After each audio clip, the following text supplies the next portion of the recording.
경기도 정부시 인천경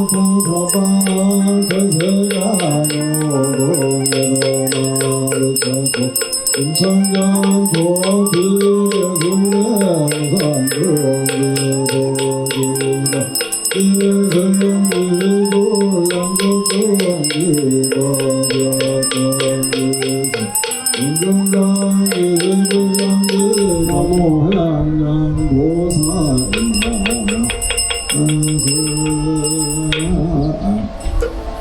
안녕하세요. 잘 인도해드렸습니다.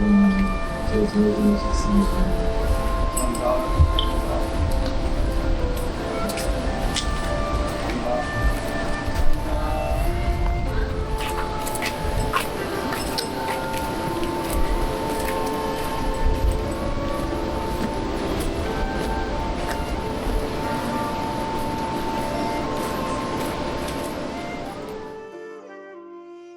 네, 안녕하세요. 저는 대한불교 조계종 사회복지재단 대표이사 그리고 연안사 주지 또 대한불교 조계종 종회위원을 역임하고 있는 묘장입니다. 반갑습니다. 네, 오늘 중앙종회위원으로 찾아뵙습니다. 네. 스님께서 워낙 많은 활동을 하고 계셔서 유명하십니다. 네. 저희가 종회위원 이신 것에 조금 더 이번에는 의미를 부여해서 종회는 이제 어떤 방식으로 좀 운영이 되는데 그곳에서 스님께서는 어떤 역할을 좀 하고 계신지 소개 좀 부탁드리겠습니다. 네. 사실 종회 의원들은 각각의 이제 뭐 입법 활동, 이제 조계 종에 관련된 여러 규정들, 종법과 관련된 것들을 입법하는 기관이기 때문에 각각의 스님들이 다 법을 만드는 이제 역할을 하는 거고요. 저도 이제 그 일환으로서 하는 거고, 다만 저는 이제 사회복지랄지, 사회 또 국제 교류랄지 이런 부분에 좀 깊은 관심이 있기 때문에 그런 부분에 좀 더 마음을 쓰면서 입법 활동을 하고 있습니다. 아, 그러시군요. 그러면은 이제 원래 그 관심이 있었던 분야의 활동을 주로 하실 수 있는 그 권한이나 기회가 있으신 건가요? 그렇죠. 이제 각종 위원회가 있는데요. 본인이 상임위원회 중에 하나를 선택하는 거죠. 뭐 문화분과, 또 사회분과, 또 총무분과, 재무분과 여러 분야가 있습니다. 그래서 본인들이 선택해서 이제 그곳에 가서 관련된 일들을 합니다. 네. 그러면 사회복지 분야에 큰 관심을 가지시게 된 계기가 있으실까요? 저는 기본적으로 이제 출가할 때 마음이 빨리 수행해서 열반에 들어야 되겠다. 약간 이런 목표의식이 있었어요. 그래서 정지인에만 힘을 쓰다가 경전을 보고 부처님의 가르침을 익히고 배우다 보니까 자비심이 없는 상태에서 그 다음 단계로 나가기가 어렵다는 걸 알게 된 거예요. 자비심은 필수다. 자비심 없이 어떻게 다음 단계 수행이 가능한가 해서 자비로서 나는 수행을 삼겠다는 목표를 세웠어요. 이제 그러면서부터 이제 국제 구호 활동을 하기 시작을 했고, 더불어서 이제 국내 복지에도 좀 관심을 가지고 또 사회복지학과도 졸업하고 이러면서 이제 전문적으로 조금 깊이 있게 들어오게 된 거죠. 아, 그러시군요. 그러면 이렇게 개인적인 또 활동, 또 공부, 또 종의 활동, 복지와 관련된 이것들을 하실 때 좀 기억에 남는 에피소드, 잊을 수 없는 순간 같은 게 좀 있으실까요? 종회라는 기관은 이제 스님들이 모여서 법을 입법하는데, 저는 그 종회 활동하면서 굉장히 인상 깊은 장면이 하나 있었는데, 어지간한 결정들은 거의 만장일치를 통해서 만들어가는 거예요. 그러니까 처음에 각자의 의견을 내요. 근데 서로 상충할 경우에 이제 아주 굉장히 열띤 토론이 이루어지고, 그 중에 이제 의견 내신 분이 자기가 상대방의 의견에 공감이 되거나 또는 내 의견이 아닌 다른 분들의 의견이 다수일 경우에는 어떤 식으로 하냐면 본인의 의견을 철회합니다. 그러면 자연스럽게 하나의 안건만 이제 올라가는 상정이 되는 거예요. 그러면서 찬반을 하게 되면 대부분의 찬성으로 나오거든요. 그러니까 이 과정은 뭐냐면 만장일치라는 거예요. 그러니까 부처님 당시 때부터 우리 불교는 기본적으로 화합을 중시했기 때문에 모두가 뜻을 하나로 모으는 것을 굉장히 중요시 여겼거든요. 그래서 부처님의 가르침이 이 회의 안에서, 종회 안에서 그대로 실현되고 있구나라는 것을 눈으로 봤기 때문에 그런 의미에서 저는 그 종회 활동이 굉장히 훌륭하다. 그 오랜 세월 동안 이 같은 가르침이 어떻게 이렇게까지 2600년, 2700년이 되어가는 과정 속에서 이렇게 이어지는가 너무 신기하고 재밌었습니다. 지금 그러니까, 좀 듣다가 놀란 게 네. 저희는 이제 종회를 접할 기회는 없고 네. 저희 일반인들은 국회 장면을 이제 주로 많이 접하잖아요. 그 입법 활동이라는 거는. 네. 근데 거기 수많은 갈등들이 일어나는 걸 보면서 그냥 저게 당연한 거다. 항상 그렇게 생각했었거든요. 그리고 뭐 만장일치? 뭐 이런 건 너무 이상적인 일이다. 이 세상에 있을 수 없다 이렇게 생각했는데 실제로 불교 조계종 종회위원장에서는 실제로 일어나고 있었던 네네네. 거의 만 90% 이상은 만장일치를 통해서 부득이한 안건 아니고서는 대부분 만장일치로 되고, 그러니까 사실은 다른 이의 의견을 듣고 또 대중 스님들의 여러 의견을 듣고 나서 본인의 뜻은 확고한데 철회한다는 게 쉬운 건 아니잖아요. 그럼에도 불구하고 부처님께서 말씀하신 것이 다수 대중의 뜻을 따르라는 가르침들이 있기 때문에 본인의 의견을 철회하는 그 과정 자체가 저는 굉장히 아름다운 모습이다 생각합니다. 우리도 종회라는 게 약간 의회와 너무 닮아 있기 때문에 이 정치 조직구나 이렇게 이해를 하시고, 당연히 이렇게 국회에 돌아가는 것처럼 돌아가겠지라고 하지만 실제로 모습은 그렇진 않다. 본래의 색을 너무나 잘 갖고 있고 특색을 잘 살리고 있고 정말 승가다운 모습으로 갖고 이제 스님들이 의견을 조율해 가고 있다는 것을 좀 알아주셨으면 고맙겠습니다. 네, 너무너무 감사합니다. 와, 어쨌든 이런 활동들이 이제 또 스님의 연화사와 스님의 개인적인 활동으로에도 많이 영향을 끼친 것 같고요. 그래서 아까도 말씀해 주셨지만 가장 유명한 나는 절로 그리고 올해는 생타 프로젝트들이 아까도 말씀하셨듯이 스스로 큰 반향을 일으켜서 또 사회적으로 굉장히 주목해야 할 네. 현상으로까지 언론에 비춰졌습니다. 이것들을 어떤 문제의식에서 출발하게 되셨고 어떤 의미를 담고 싶으셨는지 여쭤보고 싶습니다. 네. 나는 절로는 기본적으로 되게 오랫동안 우리 조계종 사회복지재단이 했던 프로그램이고요. 제가 예전 상임이사 때도 했었어요. 그래서 저는 그 프로그램에서 정확히 알고 있었고, 당시에는 되게 잘 안 되던 프로그램입니다. 항상 사람이 미달이 되고, 그리고 반응도 좋지 않고요. 근데 이제 제가 대표이사로 딱 들어갔을 때 그 프로그램이 올라온 거예요. 또 하겠다고. 코로나 때 한참 안 하다가. 근데 저는 이제 물어봤죠. 그럼 어떻게 진행할 거냐? 그러니까 예전처럼 한다고 그래요. 저는 이제 그때 의심이 들었죠. 예전처럼 한다고? 그 인기 없던 시절과 똑같이 하겠다는 거야? 2, 3년이 지난 이후에 아무 변화 없이 그대로 간다고? 근데 당시 저는 저출산, 한국 사회가 당면한 그 저출산 과제에 대해서 굉장히 깊이 공감하고 위기의식을 많이 느끼고 있던 상황입니다. 제가 유튜브 중에 그 슈카월드라고 있어요. 이 슈카월드에 그분이 저출산에 대한 얘기를 되게 자주 합니다. 저희 은사 스님 같은 경우는 저출산 고령사회위원회 위원이시기도 하셨고요. 그래서 그것들이 이제 다 모이면서 뭔가 굉장히 심각한 문제구나. 이 관련된 걸 하면은 전력을 다해야 되겠다 할 때 그 기획안이 올라온 거예요. 그래서 이대로는 안 된다. 예전 방식으로 그대로 해서는 아무런 답이 없다. 되게 내용적으로 훌륭하기 때문에 좀 더 다듬어서 완벽하게 새롭게 만들어서 다시 합시다라고 얘기를 했고, 직원들과 뜻을 다 맞춰가지고 이름도 나는 절로로 바꾸고요. 그리고 또 남녀에 집중할 수 있는 걸로 다 바꿨어요.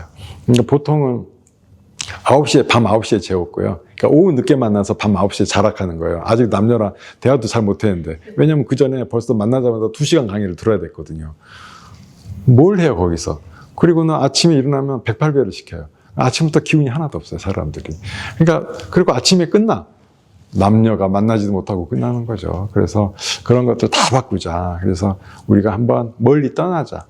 남녀가 만난다는 것은 굉장히 설레이는 일인데, 근데 이게 그냥 설레이는 게 아니라 여행도 설레임이잖아요. 여행의 설레임을 하나 더 넣으면 얼마나 더 기쁨이 배가 되고 설레임이 배가 되어서 남녀 간의 인연이 잘 만들어지지 않겠느냐. 이렇게 다 만들고 밤 11시까지 데이트할 수 있도록 해주고요. 스님들께 미리 양해 구하죠. 젊은 청춘 남녀들이 짝지어서 저를 돌아다니더라도 눈 꼭 감아주십시오라고 부탁을 드리고, 해당 사찰의 스님들도 흔쾌히 동의를 해주십니다. 못 본 척 해주시고요. 그리고 이제 굉장히 컨디션 좋게 아침에 일어나서 또 음식도, 사찰 음식도 잘 해주고, 뭐 강의 같은 거 다 하나도 없습니다. 짧은 인사말 여기는 아무것도 없기 때문에 굉장히 서로에게 집중할 수 있는 시간들을 가지기 때문에 잘 되는 것이라 생각을 합니다. 이제 부처님 생카는 사실 우리가 작년부터 했었어요. 근데 작년에 이제 SBS SBS 모닝와이드인가? 근데 거기에 이제 그 방송에 나가는데 저희로서는 의미 있었다, 이걸 취재하러 온 것만으로도. 근데 사실 그거 보고 절에 온 사람 별로 없었거든요. 근데 이번에도 똑같이 하는데, 제가 아는 불교 유튜버 이제 비구니 연습생 채널의 주인공이 그날 브이로그를 찍으러 오겠다는 거예요. 그래서 제가 그러면 제가 또 뭘 찍을 만한 게 뭐가 있는지를 알려줘야 되잖아요. 부처님 생카한다 라고 알려줬더니 그걸 갖다가 트위터, 지금 X죠, 트위터에 올린 거예요. 근데 제가 보내준 사진 중에 이제 하나를 넣고 거기다 불교 덕후로서 안 가볼 수 없지, 뭐 이렇게 써놓은 거예요. 연화사에서 생카가 열린대. 이러니까 젊은이의 언어로 표현해 준 거죠. 그걸 가지고 또 불교계에서 하는 해탈 컴퍼니라는 회사가 있어요. 그이가 또 주효진이라는 친구가 그렇게 또 트위터 팔로워들이 많아요. 그걸 또 리트윗 해준 거예요. 그러니까 거기서 50만 뷰가 나왔고요. 이걸 보고 SNS 잡지들, 각종 커뮤니티 카페, 각종 언론사에서 취재가 들어오기 시작을 했습니다. 그래서 제가 어림잡아 한 600만 뷰 이상 나왔고요. 그래서 놀란 게 그 한 5일간 우리가 개봉을 했었는데 그 한 2천여 명이 젊은 여성층들이 와서 부처님 생카를 즐겼고요. 그런 모습에 저희도 이제 좀 깜짝 놀랐고, 갑자기 이제 리트윗 되면서 많이 오겠구나, 좀 더 준비하자, 그래서 더 잘 꾸몄습니다. 그래서 지금은 트렌드가 약간 새로운 미디어에서 주는 어떤 신뢰감이 올라오면서 오히려 그냥 공중파의 광고보다 새로운 미디어에 나오는 것들을 따라서 젊은이들이 움직이는 트렌드가 되는 것 같아요. 그래서 미디어 홍보실에 이렇게 인터뷰하고 이런 활동들에 대해서 저는 굉장히 높이 평가하는 바입니다. 지금의 트렌드에 잘 맞췄다 생각합니다. 아직 미흡하지만 더 노력하겠습니다. 네. 스님의 이 트렌드 감각을 저희가 따라갈 수 있을지 너무 많이 보고 배우고 싶습니다. 네. 많은 지도 편달 부탁드립니다. 지금 말씀하신 것처럼 절이라는 공간을 굉장히 오픈하셔서 정말로 숨기지도 혹은 뭐 담을 쌓지도 않으시고 어떤 사람들에게 계속 가깝게 다가가는 공간으로 진짜로 진취적으로 하시는 것 같아요. 그럼 이 현대사회에서 이 절이라는 역할을 어떻게 해야 한다고 보셨기 때문에 이런 시도들을 하시는 걸까요? 기본적으로 부처님께서는 중생들의 행복을 굉장히 깊이 있게 바라셨고요. 행복할 수 있는 방법들을 많이 알려주셨어요. 근데 우리는 그것도 굉장히 어렵게 생각하고 있기 때문에 접근을 못하고 있는데, 다양한 방식으로 부처님께서는 가르침을 숨긴 거 없이 다 보여주셨습니다. 그래서 절이 지금 사람들은 점점 더 마음이 힘들어진 세상이잖아요. 이 세계는 욕계예요. 욕망의 세상.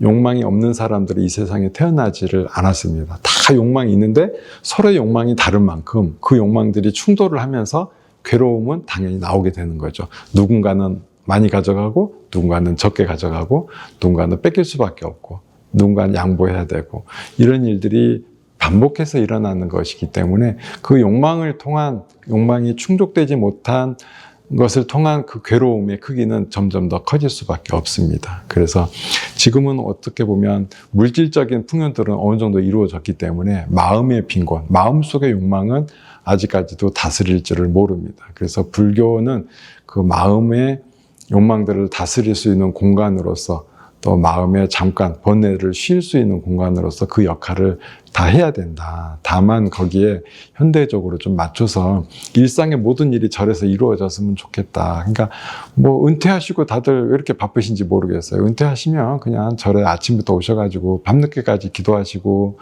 스님과 대화도 좀 나누고 불자님들끼리 차도 마시고 사경도 했다가 절도 했다가 할 게 얼마나 많습니까? 그런 것들을 절 안에서 좀 영위했으면 좋겠다. 그런 의미에서 전 이 연화사 안에 문화센터도 만들었고요.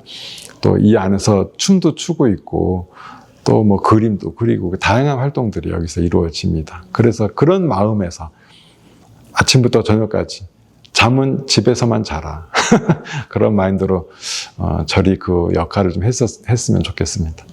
그야말로 시민들, 주민들의 바로 그냥 옆 동네, 옆 이웃집 그런 개념으로 네. 하시는 거군요. 근데 제가 아까 특이한 장면을 봤는데요, 스님. 학생들이 갑자기 어디선가 나타나서 경내로 이렇게 지나서 일주문으로 나가더라고요. 네. 그 친구들은 갑자기 어디서 나타난 걸까요? 여기 뒤편이 경희대학교예요. 경희학원인데 거기에 초중고 뭐 대학교 다 있거든. 남중남고 여중여고 다 있는데 이제 제가 연화사 주지를 왔는데 하루에 그 오는 사람들이 오시는 분들만 오시고요. 외지인은 한 2분 정도 실수로 길 잃어먹어서 없는 거예요. 외부인들이 안 와요. 입구가 하나고 골목 끝에 있고 이걸 통해서 지나가는 사람이 없는 거예요. 그래서 조금 약간 절이 좀 이게 답답한 모습이 있다, 정체되어 있다라는 생각이 들었는데 마침 경희학원하고 이렇게 공사할 일이 있어가지고 서로 협의해서 뒤에 축대를 좀 일부 헐었는데 그 길로 가보니까 학교가 너무 좋은 거예요. 그래서 그때 제가 경희학원은 후문을 내고 싶은 마음이 간절하다는 얘기를 들었었거든요. 그래서 제가 먼저 얘기를 했죠. 연화사를 오픈을 해줄 테니까 학생들이 여기로 다니면 어떻겠냐 하니까 학교는 오랜 수건 사업 중에 하나였거든요. 그래서 흔쾌히 서로 이제 MOU 체결하고 문은 달았어요. 문은 달려 있는데 답만 헐면 서로 학교하고 왕래가 가능하거든요. 그래서 문에 대한 권리는 저희가 갖고 있습니다. 우리가 닫으면 못 오는데 저는 이제 문을 열고 그 학생들이 안 와요. 생각보다 왔다 갔다 하는 수가 적네. 다 정문으로 다니는가 싶었거든요. 근데 한 3일인가 지났더니 갑자기 1000명이 넘는 아이들이 쏟아져 들어오는 거예요. 깜짝 놀랐어요. 그때부터 시작을 했고요. 지금 매일 한 1500명에서 2000명 정도가 아침, 저녁으로 왕래를 합니다. 그래서 절이 굉장히 뭔가 활기차지고, 네, 뭔가 생동감이 있고, 또 우리도 학생들, 재작년은 제가 고1 학년 전체로 대상으로 강의도 했었고요. 또 경희대학교도 가끔씩 특강하러 가기도 하고, 학교와의 관계는 되게 좋습니다. 한마디로 이웃 사촌들과 너무 잘 지내시는 네. 예전에 우리 동네 같은 그런 걸 추구하는 절이네요, 연화사라고. 학생들이 아마 이문이 아니면은 막 뺑뺑뺑 이렇게 돌아다녔어야 했나 봐요. 이렇게 많이 이용하는. 그렇죠. 거의 90% 이상이 여기를 이용하고요. 여기가 아니면 그 고개를 하나 넘어야 되는데 아이들이 고개 이름을 지었어요. 무다리 고개라고. 왔다 갔다 하다 보면 무다리가 된다. 이 여고생들이 지은 이름인데 무다리 고개 안 가서 너무 좋다고 그럽니다. 그러면 아까도 말씀드렸듯이 스님께서 청년 불자들에게도 굉장히 관심이 많으시고 또 더불어 그 청년 불자들이 커서 또 아이도 낳았다고 하셨잖아요. 어린이 불자들, 청소년 불자들에게도 관심이 많으실 것 같은데 이 조계종 안에서 이 어린이 불자부터 청년 불자, 청소년 불자를 좀 키우는 시스템이 예전에 좀 활발했다가 다시 조금 침체된 것 같은 느낌이 없지 않아 좀 있거든요. 네. 이런 교육 시스템 좀 어떻게 보완되어야 할지 이런 좀 아이디어가 있으실까요? 아우, 쉽지가 않죠. 저희도 이제 뭐 학생들에 대한 수요조사랑 학부모, 선생님들 수요조사는 좀 했었어요. 근데 아이들이 요새 너무 바쁘고, 또 이제 중고생들은 이제 명상 같은 걸 되게 좋아한다 하더라고요.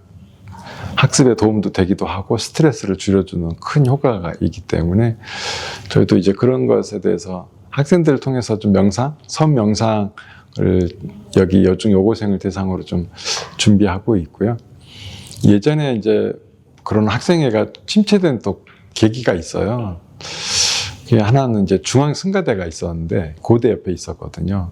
거기 스님들이, 젊은 스님들이 많아가지고 이 스님들이 거의 주요한 절에 그 학생회 지도법사를 다 했었어요. 근데 이제 학교가 김포로 이전하게 되면서 지도법사 스님들이 거의 동시에 사라지게 된 거죠. 처음에는 왕래한다고 했는데 너무 힘들어서 머니까. 그래서 그때 이후로 빠르게 제가 알기로는 학생회 법회들이 사라진 것으로 알고 있고요. 그러니까 기본적으로 스님들의 부족이 그런 일들이 생겼다라고 저는 생각하고 있고, 그래서 저희 같은 경우도 좀 출가를 많이 좀 권장하는 편인데 많이들 출가를 했으면 좋겠고, 그리고 이제는 어느 정도 불자들도 역할을 좀 해야 되지 않나. 스님들의 숫자가 줄어가는 만큼 신심 깊은 불자님들의 많은 도움도 필요하다 생각합니다. 그런 이유가 있었군요. 스님께서는 종회의원은 지금 몇 년째 하고 계신 걸까요? 종회는 2선, 그러니까 이제 8년째죠. 짧지 않은 시간이네요.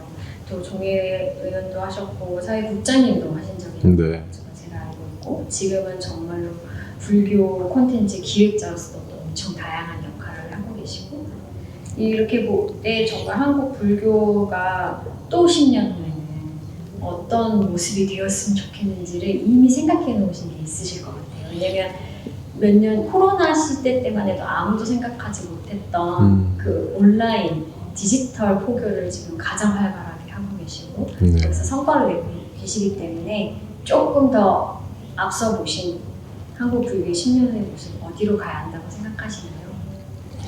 사실 지금 저의 지금 개인적인 고민은 20, 30대 여성층에서 굉장히 불교가 새로운 트렌드로 자리 잡고 굉장히 재밌어하고 뭔가 어렵고 힘들 때 불교를 찾는 그런 흐름들이 있어요. 그런데 저는 그 층들이 어떤 이벤트성, 어떤 불교 박람회랄지 이런 걸 보고 나서 절에 가봐야겠다라고 막상 절에 발을 들였을 때 과연 절이 준비되어 있나? 일단 좀 그런 의심이 좀 듭니다. 그래서 막상 오다 보면 아무도 반겨주는 이가 없고 혼자서 이렇게 그냥 문 열고 들어가서 절하고 가야만 되는 그런 상황들은 지금 절이 아직은 손님을 맞이할 준비가 되어 있지 않다는 판단을 하고요.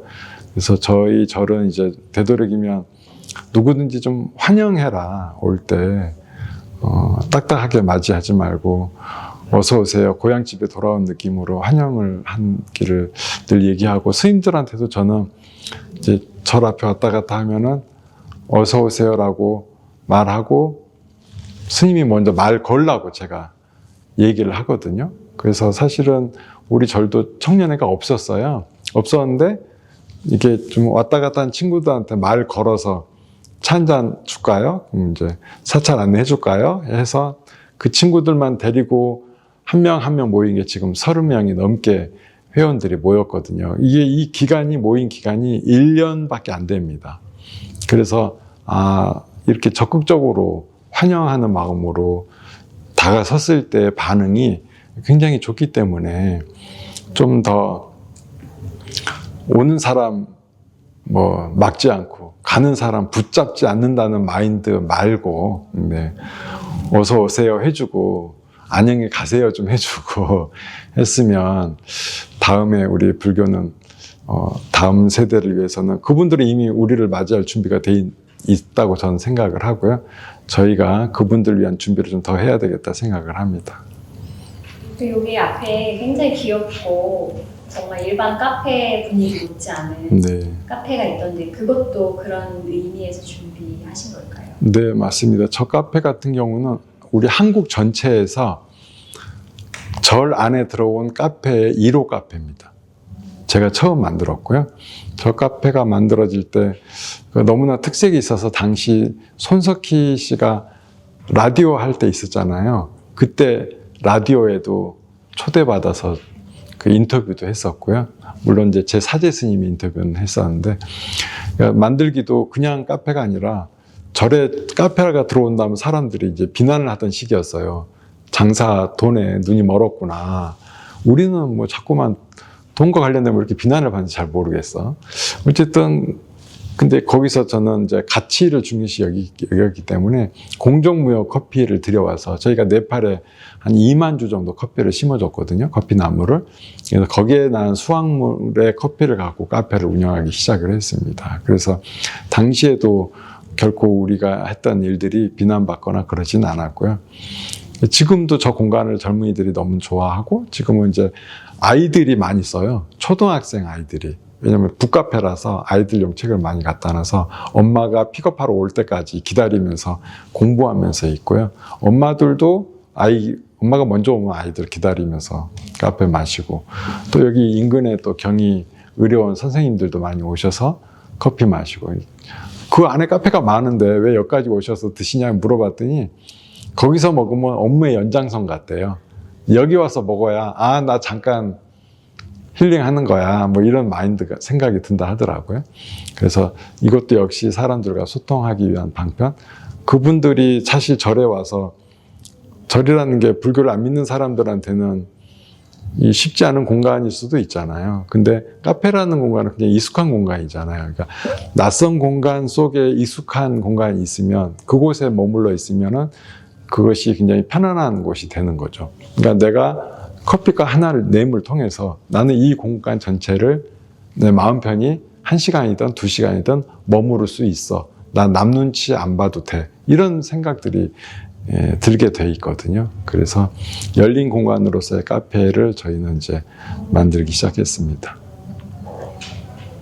제가 잘 몰라서요, 스님. 부처님께서 그런 열림, 소통 이런 것들이 굉장히 중요시 여기셨나요?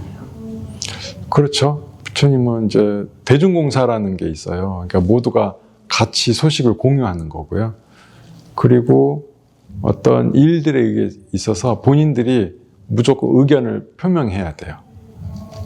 그 의견을 내는 것을 굉장히 중하게 여기셨고 의견이 안 내면 그래서 반대로 찬성으로 다 쳤어요. 말 안 하면 찬성이야. 그러니까 난 저 뜻에 반대해. 그럼 무조건 그 얘기를 꺼내야 되는 거예요. 저는 동의하지 않습니다라고 얘기를 해야 되는 거죠. 그래서 그리고 뭐 포살이나 자자할 때도 보면 아니 법납이 얼마 안 된 스님은 절에 들어온 지 얼마 안 됐으니 부족한 점이 많겠지만 절에 한 30년, 40년 단 큰 스님들이 허물이 뭐 얼마나 있겠어요. 그럼에도 불구하고 자자 시간이 되면 결제가 끝나는 해제날 저녁에 하는데 제일 어른 스님부터 먼저 나는 어느 때 어떤 잘못을 했다라고 스스로 밝히고 참여합니다라고 얘기를 해요. 누구에게나 차별함이 없는 거죠. 그러니까 그만큼 열린 자세로 우리는 함께 호흡하고 함께 살아간다. 네. 이게 뭐 소통, 커뮤니케이션 이런 개념들이 사회에서 사실 적극적으로 통용된 게 몇십 년 안 됐다고 저는 생각하는데 네. 이미 부처님께서 2500년 전부터 그런 것들을 계속 가르치셨고 가르침을 공부하신 스님들께서는 저를 열린 공간, 소통의 공간으로 만들기 위해 굉장히 애쓰신 것 같아서 그렇죠. 감사하고 그 뜻을 받아서 자주 와야겠다, 자주 오고 싶다 그런 느낌이 딱 드는 곳이었어요. 절의 상징들도 보시면 알겠지만 일주문, 기둥이 일렬로 돼 있다고 해서 일주문인데 문 옆에는 담들이 대부분 없어요. 부리문도 옆에 담이 없고 사천왕문도 홀로 사천왕문 서 있을 뿐이지 뭐 이런 식으로 이미 우리는 다 경계가 딱히 없습니다. 맞습니다. 이제 또 조계종에서 저희가 이 선명상 운동을 또 하고 있고 네. 예, 이 선명상이 K 명상이 되도록 또 많은 분들께 자부심을 갖고 노력하고 계신데요. 스님께서 또 일상 속에서 어떻게 선명상 실천하고 계신지, 또 이 불자들에게 이 선명상 방식 소개시켜주고 싶은 아주 쉽고 간단한 그 선명상 실천 방법이 있다면 하나만 소개 부탁드리겠습니다. 네. 기본적으로 생각이 중요한데, 생각이 마음이 있으면 우리는 마음을 내 몸과 마음이 하나다라고 판단을 하는데요. 마음이 별도로 있다라고 생각을 좀 하셔야 돼요. 그래서 마음이 왼쪽으로 가고 싶어 하네? 마음이 화를 내려고 하네? 마음이 우울해지네라고 볼 줄을 알아야 돼요. 그러니까 못 보면 화 내는 거고요.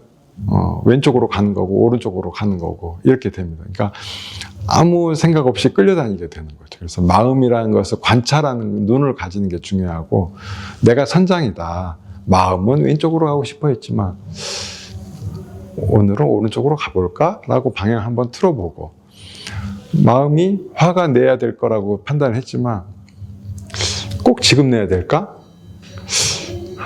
내가 한 30분 쉬었다 화 내볼까? 한번 해보는 것. 이렇게 마음을 조종해 볼 수 있는, 사실은 내 마음의 조종자는 따로 있는데 그것을 못 알아채고 우리는 끌려다니거든요. 근데 마음이란 놈이 별도로 존재한다라고 지켜보는 순간 우리는 굉장히 편안한 경지, 끌려다니지 않는 경지에 오를 수가 있기 때문에 그런 것들이 바로 선명상을 일상 속에서 만들어가는 방법이죠. 마음을 이렇게 따로 떼어놓고 지켜보는. 네. 혹시 구체적으로 5분이나 10분 정도에 할 수 있는 방법이 있을까요? 네. 5분, 10분은 우리 원장 스님이 해놓은 영상 속에 잘 담겨 있으니까 그거 말고 내가 일상 속에서 오는 경계, 덥다, 짜증난다, 뭐 이런 거 내뱉기 전에 마음이 덥다, 더우니 짜증낼라 하네? 뭐 이렇게 느껴보는 거. 얘가 짜증났구나. 뭐 이렇게 지켜보는 거. 그걸 하다 보면은 짜증이 안 올라오고 짜증내는 모습을 관찰하는 데 집중하고 있는 거죠. 그럼 나는 사실 계속 평안한 상태가 유지가 되는 거죠. 그것 또한 명상의 한 종류가 될 수 있는. 네. 왜냐하면 이제 왔다 갔다 하는 그 번뇌들, 이 생각 저 생각 끊임없이 일어나는 생멸에 내가 휩쓸리지 않는 것이 중요하기 때문에요. 요즘 말로 하면 약간 나를 이렇게 놓고 떨어뜨려 보면서 메타인지를 가지면서 얘가 이렇구나 저렇구나, 저를 좀 객관적으로 그럼요. 보라면서. 네네네. 저는 어제 야근을 하면서요, 일을 다 못했는데 너무 집에 가고 싶다 이런 마음이 들었는데, 일은 다 못했는데 너무 집에 가고 싶다. 그럼 예를 들어 제가 이런 마음이 생길 때는 어떻게 봐줘야 할까요? 근데 일을 꼭 해야 되고 마감이 있으면 그걸 또 맞춰야 될 거 아니에요. 안 그러면 사람이 책임감 없는 사람이 되고, 책임감 없으면 또 평판도 안 좋아지고 또 먹고 사는 일도 어려워지고 하니까, 그럴 경우에는 나는 가고 싶어 하는 마음을 일으켰구나, 이렇게 좀 게으른 마음이 일어났구나 라고 관찰하고 그냥 그거 지켜만 보고 이 일은 계속 하는 거죠. 그만하고 싶어 하네. 근데 손은 계속 움직이는 거죠. 계속 가는 거예요. 사실 부지런함, 이 세계는 사바세계거든요. 인욕의 땅이라는 뜻이에요. 석가모니 부처님의 공덕이 큰 게 있는데 뭐냐면 성취가 빨라요. 왜냐하면 수많은 부처님 중에서 성불의 시기가 굉장히 빨랐기 때문에 보리심을 낸 이후에 깨닫기까지의 과정이 제일 짧은 분이 석가모니 부처님이었어요. 이게 이 세계의 공덕은 그런 이루고자 하는 마음을 일으키면 빨리 성취되는 게 있어요. 우리 사회 보면 뭐 갑자기 잘된 사람들 많이 있잖아요. 이 세계의 특징이 그런 거거든요. 그래서 노력하면 잘 이루어진다. 게으르면 아무것도 되지 않는, 게으른 사람에게는 결코 이 세계는 자비를 베푸지 않는 곳이기도 합니다. 그냥 해. 네. 이런 마음. 네, 정말 저는 다음부터 게으름을 피지 않고 그냥 일을 잘 할 수 있을 것 같습니다. 너무 감사합니다. 마지막으로 이제 종혜 의원 활동 앞으로도 계속 하실 것 같고, 종의 의원으로서 결심, 혹은 뭐 약속, 뭐 어떤 말씀이시든 앞으로의 계획 마지막으로 한 말씀 부탁드립니다. 네. 무슨 뭐 종단이 조계종이 또 우리 불교가 이 세계에서 또 여러 훌륭한 가르침들을 알리는데 계속 노력을 할 거고요. 그런 의미에서 전 제가 잘할 수 있는 일에 집중하는 것이 이 종단 발전에 기여하는 바다 생각을 하고 제가 현재 하고 있는 사회복지 분야에서 최선의 노력을 다할 거고요. 또 국제 뭐 구호랄지 이런 부분에서도 빈틈없이 부처님의 자비를 보여주는데 최선을 다하겠습니다. 오늘 감사합니다. 마지막 인사 부탁드립니다. 네, 오늘 찾아와 주셔서 고맙고요. 부처님의 가르침을 실천하는 것고 우리 불자 모두의 일이기 때문에 여러분이 계신 자리에서 부처님 가르침 많이 배우시고 널리 전해 주시기를 바라겠습니다. 감사합니다.